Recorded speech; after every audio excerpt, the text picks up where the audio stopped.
आपके पास 30 सेकंड है, जल्दी से जवाब दे दीजिए मुझे। सी आर पाटिल ने, भाजपा के गुजरात के अध्यक्ष सी आर पाटिल ने भगवान श्री कृष्ण और सुभद्रा जी के बारे में, उनके पवित्र संबंध के बारे में जो स्टेटमेंट दिया था, उसको क्या ये चुनाव में हमारे कांग्रेस के किसी भी कार्यकर्ता ने उसका उपयोग किया, उसका यूज किया? नहीं किया। उन्होंने जब स्टेटमेंट दिया था, हमने 48 घंटे तक, हमारे प्रवक्ताओं ने बोला था कि ये गलत बात, आप भगवान श्री कृष्ण और सुभद्रा जी भाई बहन थे, लेकिन सी आर पाटिल साहब ने उनके जो संबंध के ऊपर, अब मैं इसका जवाब देता हूं, हमने उसको खींच के बारे में हमने पब्लिक नहीं किया, हमने कहीं पे सोशल मीडिया में 10 ठीक है, जवाब लीजिए, जवाब ले लीजिए, जवाब लीजिए।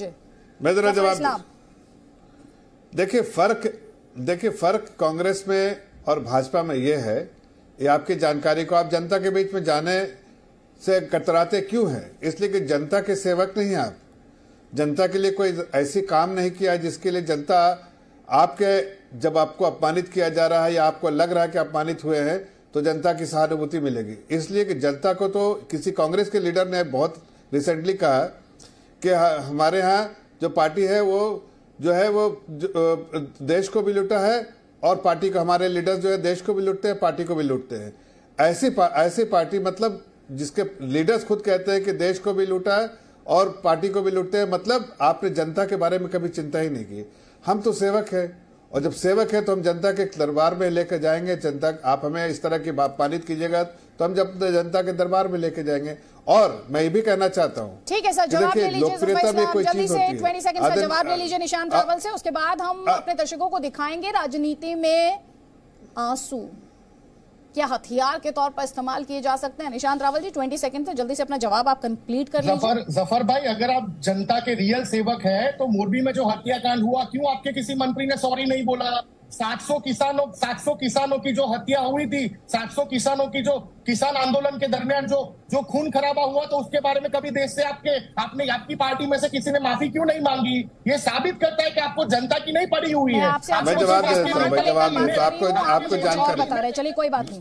असदुद्दीन ओवैसी एआईएमआईएम के प्रमुख, जो लगातार सुर्खियों में रहे हैं, उनके जो ओपोनेंट्स हैं ये कहते हैं जब बीजेपी घिर जाती है असदुद्दीन ओवैसी को बुलाती है। असदुद्दीन ओवैसी गुजरात में 13 सीटों पर चुनाव लड़ रहे हैं।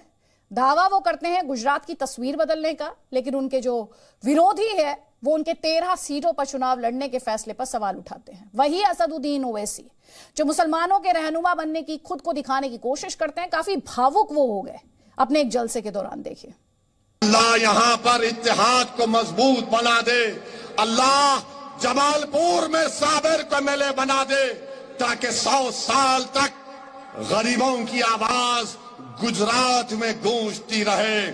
या अल्लाह साबिर को एमएलए बना दे ताकि हम अपनी जिंदगी में दोबारा कोई बिल्किस को ना देखें। अल्लाह साबिर को एमएलए बना दे कि हम अपनी जिंदगी में दोबारा कोई बिल्किस को ना देखें। अल्लाह साबिर को कामयाब बना दे अल्लाह, ताकि हम अपनी बेटियों को इस तरह बेबस ना देखें। या अल्लाह साबिर को एमएलए बना दे ताकि किसी बच्चे को चौराहे पर लाकर लटों से मारकर उसकी बेइज्जती ना हो। तो असदुद्दीन ओवैसी को आप यहां पर देख रहे हैं, बेटियों के अधिकारों की बात कर रहे हैं। बिल्किस बानो की उन्हें याद आई है। उनके विरोधी ये कह रहे हैं कि बिल्किस बानो के नाम पर अपनी राजनीति साधने की वो कोशिश कर रहे हैं। अब्दुल मन्नान, ये जो आंसू हैं वोट में तब्दील होंगे? आपके विरोधी ये सवाल पूछ रहे हैं। देखिए, एक आदमी भावुक हो रहा है कि बिल्किस बानो पर, जिसपे कि 11 लोगों ने रेप किया, हमारे जफर भाई बैठे हुए हैं, ये इनके संस्कार बता रहे हैं, ये संस्कारी लोग हैं। तो 11 लोगों ने रेप किया, उसकी बच्ची को पेट में मार दिया, तो आदमी अल्लाह से ना मांगेगा, किससे मांगेगा? जो आदमी अल्लाह से डरता है वो आदमी किसी के सामने नहीं डरता। यही वजह है कि असदुद्दीन ओवैसी ना मोदी से डरते हैं ना अमित शाह से डरते हैं। रहा सवाल अभी बदजबानी का, तो आज कांग्रेस पार्टी और बीजेपी दोनों बड़ी बड़ी पार्टियां हैं, लेकिन इनके संस्कार और इनकी जो है नीतियां हर आदमी जानता है। क्या यहाँ गीता पाठ हो रहा है? क्या यहाँ रामलीला हो रहा है? कि आप उदाहरण रावण से दोगे, आप शिशुपाल से दोगे, आप भस्मासुर से दोगे? अरे आप बताओ ना, मोरबी में 140 लाशें क्यों पड़ी हुई थी? आप बताओ ना कि 27 बार गुजरात में पेपर क्यों आउट हुए? आप बताओ ना कि जो है बिल्किस बानो की 11 जो है बलात्कारियों को भाजपा क्यों स्टार प्रचारक बनाए हुए? ना मॉरल है, ना जो है इनके अंदर, ना तो शर्म है। शर्म की बात ही नहीं, जवाब देने को नहीं तैयार। और आज चाहे कांग्रेस हो चाहे बीजेपी हो, इनके पास मुद्दों का अकाल पड़ा हुआ है, इसलिए ये बस जबानी कर रहे हैं। इनके पास शब्द नहीं है, इनके पास संस्कार नहीं है, ये गैर संस्कारी लोग हैं। और ये इस तरह की बदजबानी करके इलेक्शन का रुख बदलना चाहते हैं। रामायण पे चुनाव लड़ना चाहते हैं, ये गीता पे चुनाव लड़ना चाहते हैं। संविधान पे चुनाव होना चाहिए, देश के कानून पे चुनाव होना चाहिए, देश की गरीबी पे चुनाव होना चाहिए। ठीक है, ये कह रहे हैं, अभी आपने सुना यहाँ पर जफर इस्लाम जी, इन्होंने कांग्रेस पार्टी को भी कटघरे में खड़ा किया। निशांत रावल से भी जवाब लूंगी। ये कह रहे हैं तो देश में तो रामायण पर चुनाव हो रहा है, जबकि संविधान पर चुनाव होना चाहिए। कृष्ण को क्यों ले आते हैं, राम को क्यों ले आते हैं? देखिए आदित्य जी, आज देखिए राहुल गांधी के अटपटे बयान देखा, आपने सुना होगा। और आपने आज ये भी वीडियो दिखाया अभी असाउद्दीन ओवैसी साहब का।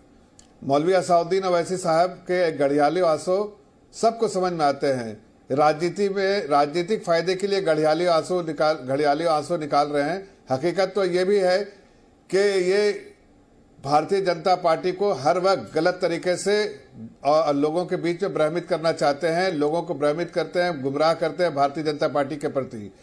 इनका अपना एजेंडा जो रहता है कि मुस्लिम समाज को उत्तेजित करना, मुस्लिम समाज को कटघरे में खड़ा करवाना और अपने राजनीतिक फायदे सेकना। इसीलिए इस तरह के बयान देते हैं। सब लोग समझता है कि इनका बयान जो है वो मुस्लिम समाज को भड़काने का काम करते हैं, लेकिन मुस्लिम समाज समझ चुका है कि अब एक ही पार्टी है जो देश के हित में, जनता के हित में काम करती है, वो भारतीय जनता पार्टी की सरकार है। और इसलिए हमें चाहे ये हो, चाहे राहुल गांधी सिया राम करे और श्री राम के बारे में बात करे, जिस तरह से लोगों को गुमराह करने के, या मौलवी असाउद्दीन ओवैसी साहब करें, ये दोनों को जनता समझ चुकी है। दोनों जो है चुनाव के समय में ये धर्म का इस्तेमाल करने वाले लोग हैं। राहुल गांधी ने क्या कहा सुनवा देते हैं। राहुल गांधी ने क्या कहा वो भी सुनवा देते हैं, सुनाइए। बीजेपी के लोग जय श्री राम करते हैं, मगर कभी जय श्री राम और हे राम क्यों नहीं करते?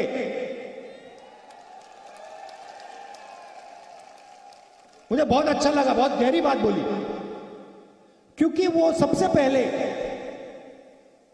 आरएसएस के लोग, बीजेपी के लोग, क्योंकि वो सबसे पहले जिस भावना से राम ने अपनी जिंदगी जी, उस भावना से अपनी जिंदगी नहीं जीते हैं। क्योंकि राम ने किसी के साथ अन्याय नहीं किया, राम ने समाज को जोड़ने का काम किया, राम ने सबको इज्जत दी। भगवान राम ने किसानों को, मजदूरों को, व्यापारियों को, सबकी मदद की। सही, ठीक है। तो जो उनकी भावना थी, जो उनका जीने का तरीका है, उसको आरएसएस के लोग और बीजेपी के लोग नहीं अपनाते।